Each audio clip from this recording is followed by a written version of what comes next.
ষাটের দশকের শেষ দিকে পূর্ব বাংলার বাতাসে যেন অস্থিরতার গন্ধ ছড়িয়ে পড়েছিল। মানুষ ক্লান্ত হয়ে পড়েছিল আইয়ুব খানের একনায়কতন্ত্রে, দম বন্ধ হয়ে আসছিল স্বাধীনতার আকাঙ্ক্ষায়। বাংলার তরুণ প্রজন্ম তখনই স্বপ্ন দেখছিল মুক্তির, সমান অধিকারের, আর নিজের ভাগ্য নিজে নির্ধারণ করার। ১৯৬৬ সালে শেখ মুজিব ঘোষণা করেছিলেন ৬ দফা দাবি। সেই দাবিগুলোই হয়ে উঠল বাঙালির মুক্তির সনদ। কিন্তু পাকিস্তানি শাসকগোষ্ঠী সেটাকে ষড়যন্ত্র বলে চালিয়ে দিয়ে আগরতলা ষড়যন্ত্র মামলা মুজিবকে বন্দী করল। এ ঘটনা যেন আগুনে ঘি ঢেলে দিল। বাংলার প্রতিটি হৃদয়ে জমে উঠল ক্ষোভ, আমাদের নেতা যদি ষড়যন্ত্রকারী হয়, তবে আমরাও ষড়যন্ত্রকারী। ১৯৬৯ সালের শীতল জানুয়ারি মাসে ছাত্ররা রাস্তায় নেমে এলো নতুন উদ্যম নিয়ে।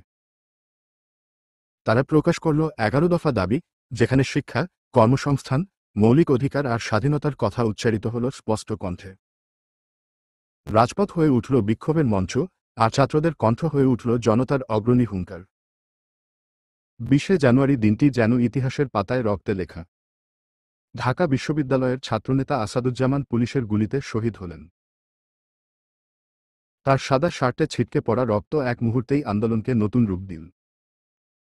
ঢাকার রাস্তায় তখন মানুষের কণ্ঠে প্রতিধ্বনিত হচ্ছিল, আসাদের রক্ত বৃথা যেতে দেব না। এরপর ২৪শে জানুয়ারি, সেই দিনটি হয়ে উঠল গণ অভ্যুত্থানের বাক পরিবর্তনের মুহূর্ত। হাজারো ছাত্র জনতা রাজপথে নেমে এল। পুলিশের গুলিতে মতিউরসহ অনেকেই শহীদ হলেন। ঢাকা শহর যেন রক্তে ভিজে গেল, কিন্তু ভয় পিছু হটল না, বরং আরও সাহসী হয়ে উঠল মানুষ।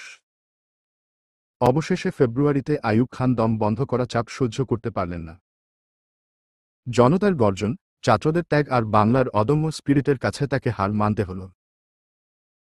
আগরতলা ষড়যন্ত্র মামলা প্রত্যাহার করা হল, মুক্তি পেলেন শেখ মুজিব।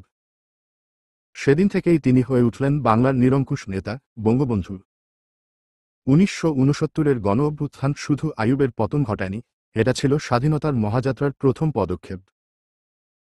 আসাদের রক্ত, মতিউরের আত্মত্যাগ আর লাখো মানুষের বুকের ধ্বনি মিলেই ১৯৭১ সালের মুক্তিযুদ্ধের ভিত্তি গড়ে দিয়েছিল। এভাবে ১৯৬৯-এর গণ অভ্যুত্থান ছিল এক রক্ত রঙিন অধ্যায়, যেখানে তরুণদের প্রাণ বিসর্জন দিয়েই ইতিহাসের পাতায় লেখা হয়েছিল, বাংলার মুক্তির সংগ্রামকে আর কোনো শক্তি থামাতে পারবে না।